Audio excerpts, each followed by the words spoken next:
Hello, everyone, and welcome to our ELPC Thinks webinar. I'm Howard Lerner. I'm the Executive Director of the Environmental Law and Policy Center. Quick heads up, we'll be recording this webinar and streaming it live on Facebook to share it with folks who weren't able to join. And today we're honored, and it's terrific to have with us Congresswoman Nikki Budzinski of the 13th Congressional District in Illinois, Congressional District. Representative Budzinski is a member of the House Committee on Agriculture, Veterans Affairs.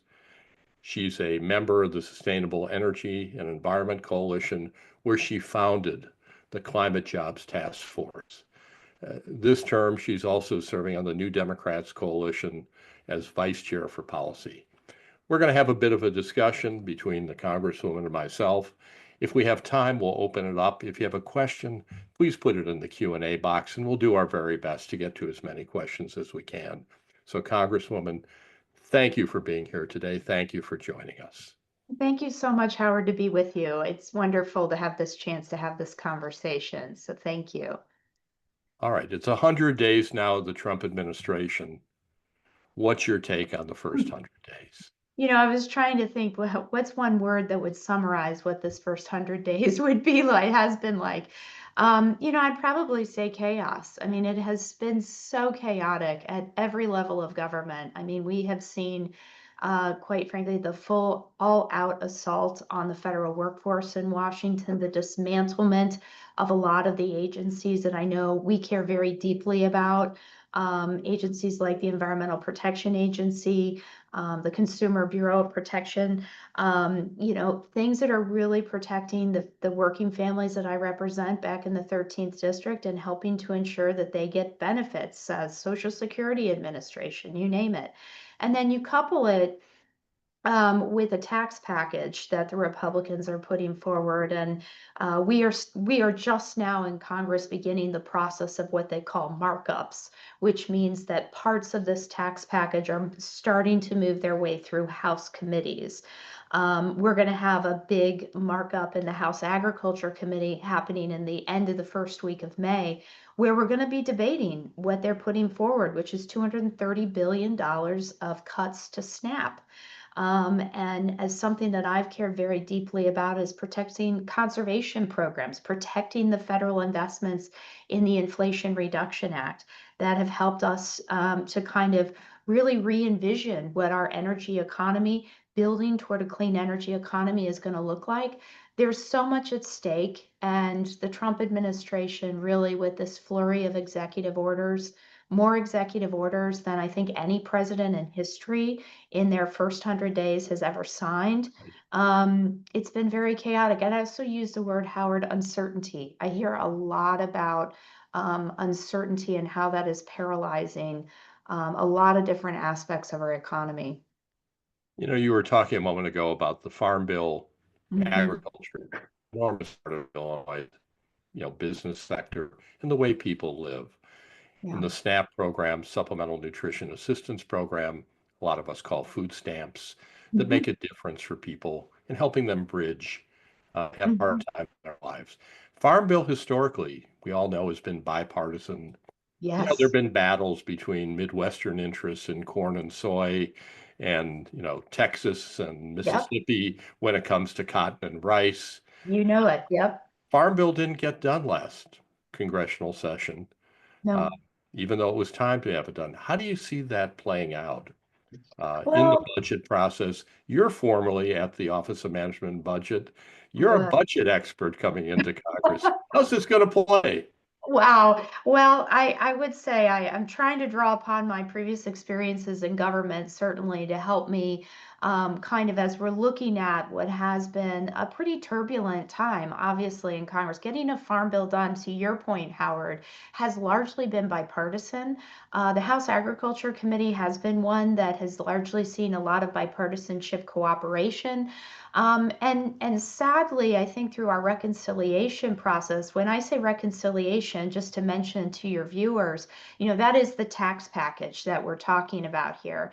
And because of the fact that they're proposing this steep cut, $230 billion of cuts over 10 years to SNAP, That could potentially break down this coalition and the House Agriculture Committee that's been able to bring across the finish line a good bipartisan farm bill that not just supports our growers, but it invests in rural America, and it also supports those that are working that need a little assistance putting food on the table for their families.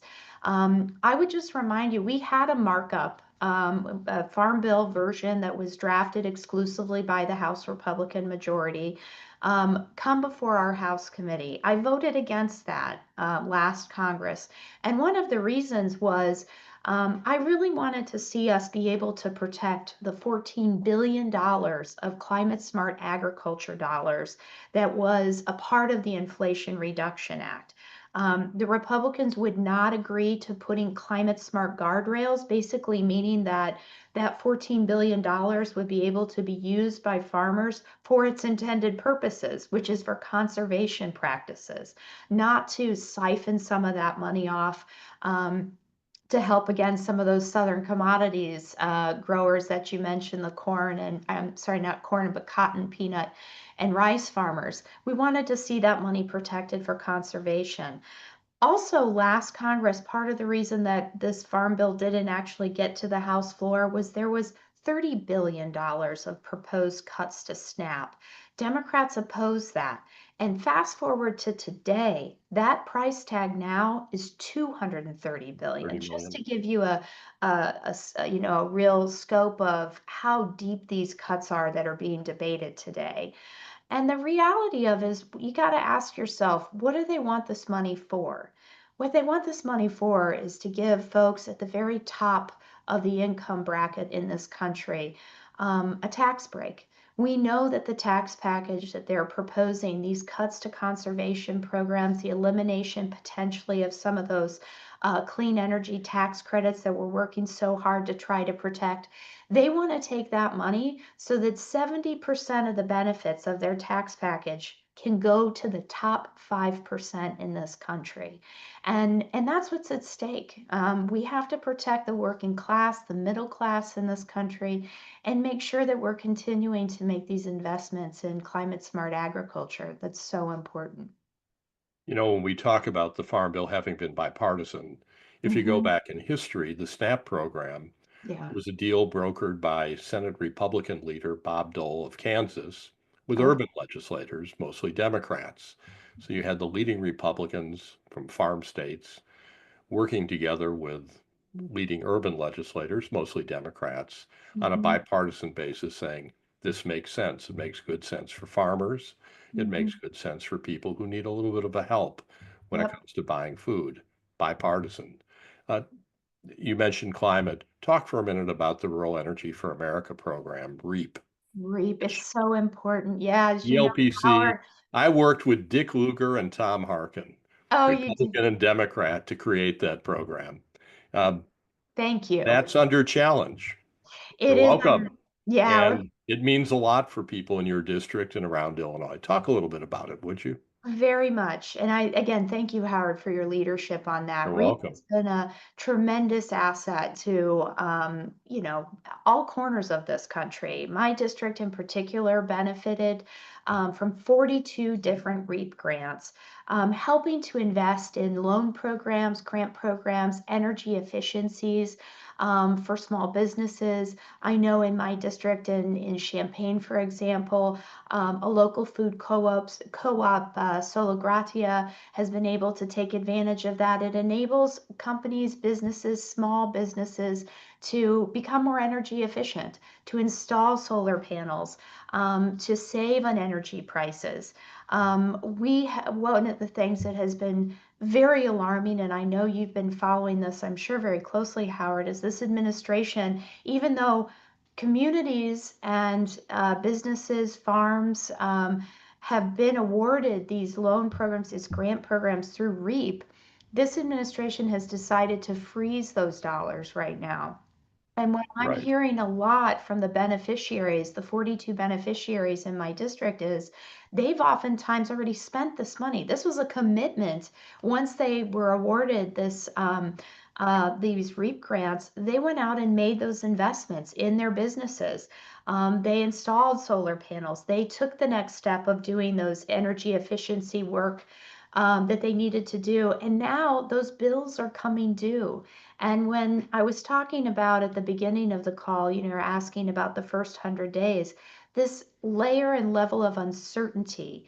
To have that level of uncertainty where you feel like the federal government, through the program of REAP, have made a commitment to you and then they don't make good on that commitment, it's putting some folks in some really difficult places. And I would just also say some of the recent guidance and the confusion that we're seeing with this administration is beneficiaries of REAP are now being told you might need to reapply. And so we've been trying to work with those beneficiaries of REAP on what the next steps forwards are. Do they reapply? How can we help them?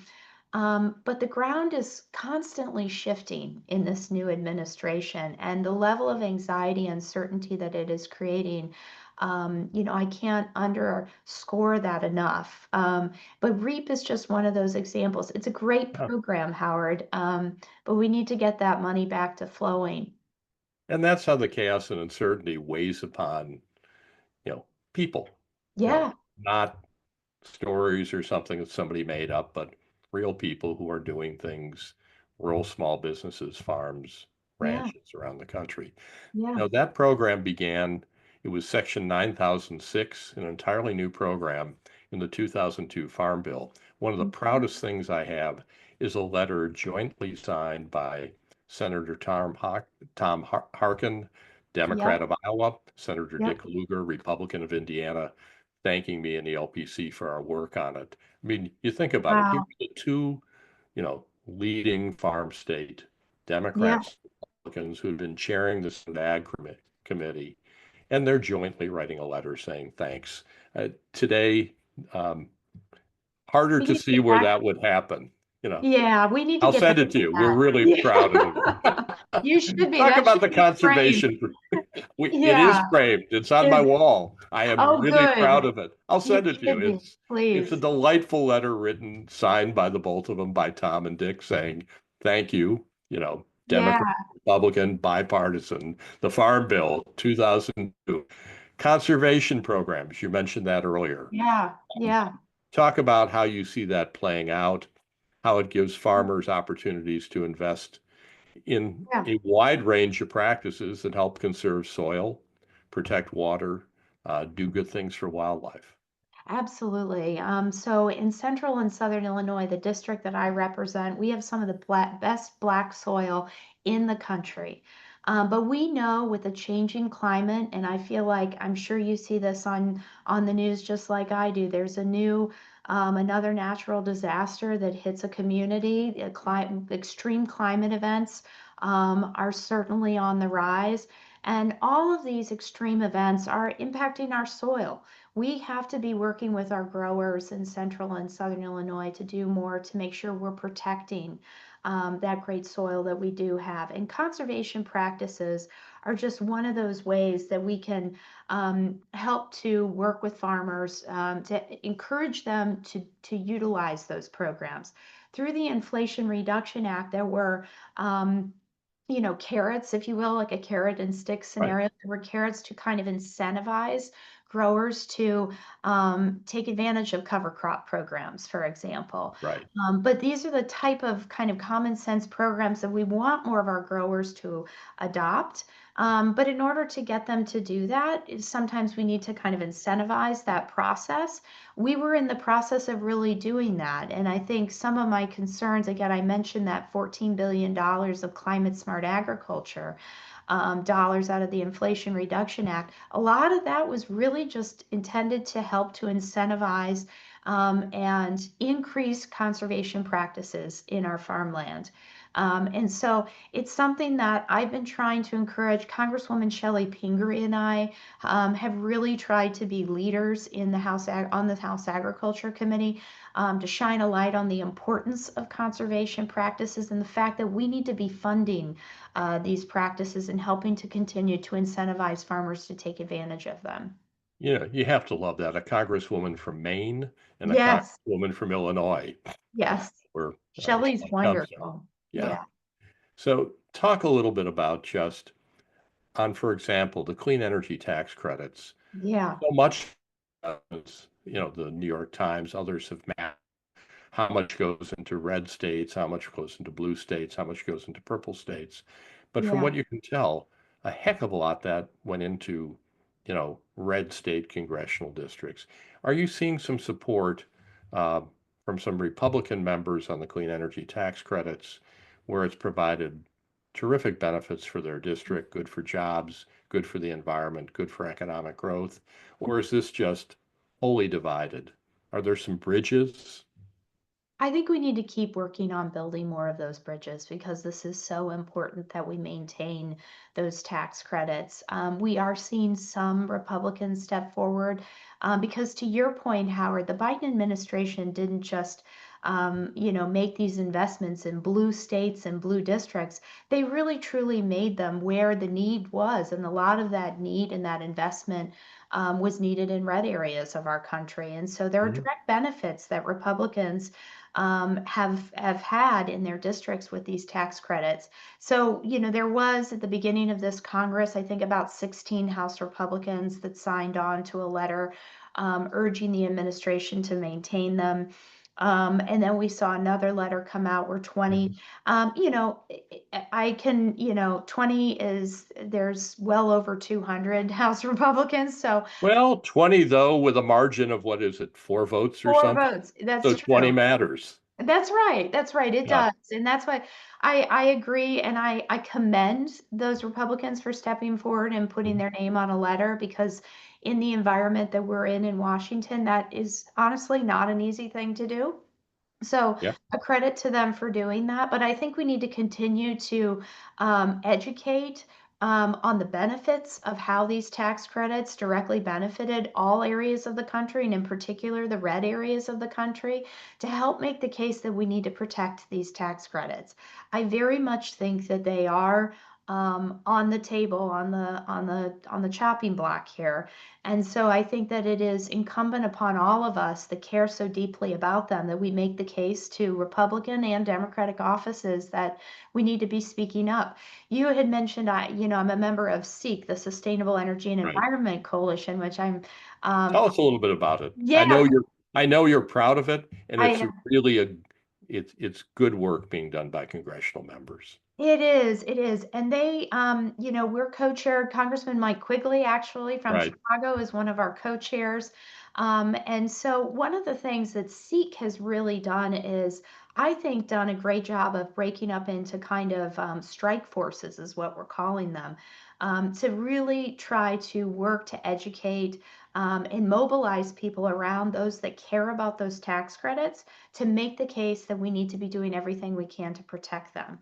And so SEEK has really been kind of the leader in educating elected officials, organizing events, educational opportunities to do everything we can to protect those Inflation Reduction Act dollars.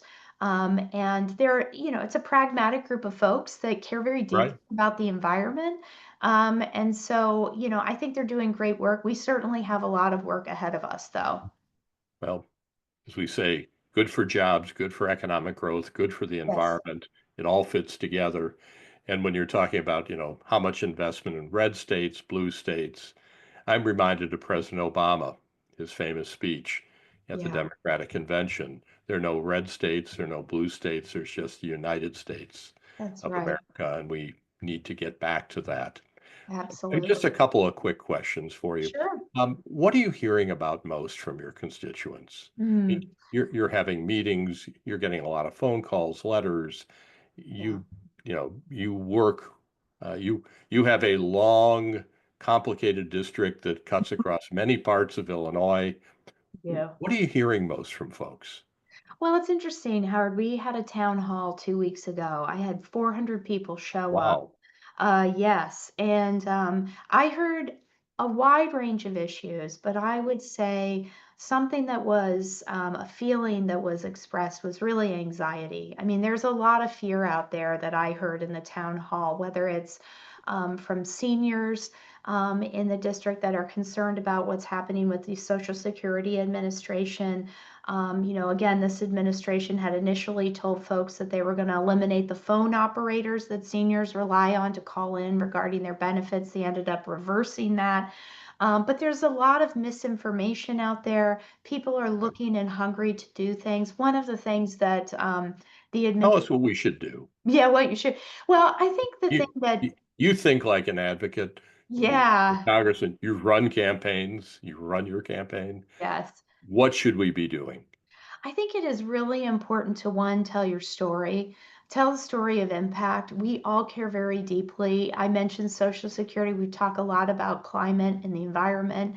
I care a lot about jobs. I care a lot about Medicaid, which is something also that we've been talking a lot about, rural health care. I care about whatever that issue is for you. I think it is about speaking up and showing up. And that can be on social media. One of the things I've done on my webpage is we have actually had constituents that have called in wanting to know what they can do. They have a story of impact from this administration, and we've turned it into a video, and we've been, getting that word out there on what the impacts of what these cuts will mean, or what's happening to our federal government and how it is directly impacting communities. These aren't problems that are just relegated to Washington, D.C. These are issues that are going to impact all of us in our daily lives. So I think it's telling our stories. Of course, I have to say that the November 2026 election is going to be a really important moment for accountability for elected officials and where they're standing on these issues. And so getting involved locally, I think, is really important. That's something that we've already begun doing. We've done some take action events that have been happening in each of my 7 counties where we're just starting to engage voters around voter registration. We want to be out canvassing. I think that stuff needs to start now. I think oftentimes we wait until Labor Day of an election year. I think people want to be involved now, and we need to find ways to plug them in. I'd also say just third is because of the level of anxiety that's out there, quite frankly, checking on your neighbors, checking on the folks in your community. It's really important because you don't know what is ultimately someone's struggle. And all of us have struggles. And I think in this time of a lot of fear and anxiety, some people can feel very isolated. And so just something you can do human to human, neighbor to neighbor. Don't underestimate the power of what that is too in an environment that we're living in right now. You know, what you're saying on that point is just so true. Mhm. And I'm sure we're all seeing this, people just feeling under an enormous amount of stress. Yes, Folks who made it through COVID and the incredible stress that everybody felt during those times, and lots exactly. of people, friends and neighbors, feeling stress that I take to heart your comment of even though the Environmental Law and Policy Center is a 501c3 group, can't Sure. be engaged in political campaigns, we Yeah. can be involved in the issues in the way you're describing, and Yeah. all of us can be helping our friends and neighbors who are in the midst of the uncertainty and the chaos, are need a little bit of extra TLC, if you will, tender love Yeah. care. It's just a good Exactly. time to be helpful and gracious with people. I Yes. know you need to go back to a number of key votes. Just what's up today with votes in Congress, and what are you focused on over the next couple of days that is just, this is top of the list for you because you've been a leader on climate. The work you're doing on with Seek Yeah. Coalition is really important. Yes. How are you looking at the next few couple of days of let's try to get this done? Well, I'm really preparing for this House Agriculture Committee markup that we're going to. Right. I think that's likely to happen on May 8th. So we're coming up with strategies on to how we're all going to use our time to fight back what's going to happen with these deep cuts. I'd also say, I've been talked a lot about this, but I'm very concerned about the markups that are happening this week around Medicaid and the $880 billion of cuts potentially, and how that's going to impact people in my district. So those are things that are honestly going to be top of mind for the weeks ahead. And as Democrats, we need to be united in our fight back. So I've been doing a lot of work educating voters in my district. I just got back. This is our first week back in Washington after 2 weeks of being at home. Spent a lot of time listening, learning about the anxieties that my voters have on these issues. And now we're getting down to the real committee work of this. So that's what I'm going to keep staying focused on and doing everything I can to fight back. Well, thank you. We're glad you're there doing it. And I heard you on the Farm Bill, SNAP, Rural America, Rural Energy for America, REAP program, conservation, and I'm sure there are a few other things as well. Thank Yeah. you for what you're doing on behalf of all of us in Illinois and the Midwest. We'll let you go. Uh, Okay. there'll be more ELPC things coming up, and we'll be putting this, as we mentioned earlier, on Facebook, so people, you can share it with your friends and neighbors and folks who couldn't join today. Thank you again, Congresswoman, for all you do for the people of Illinois. Take care. Thank you, Howard, and thank you to ELPC for all the great work you do. So You're thank welcome. you. Appreciate it.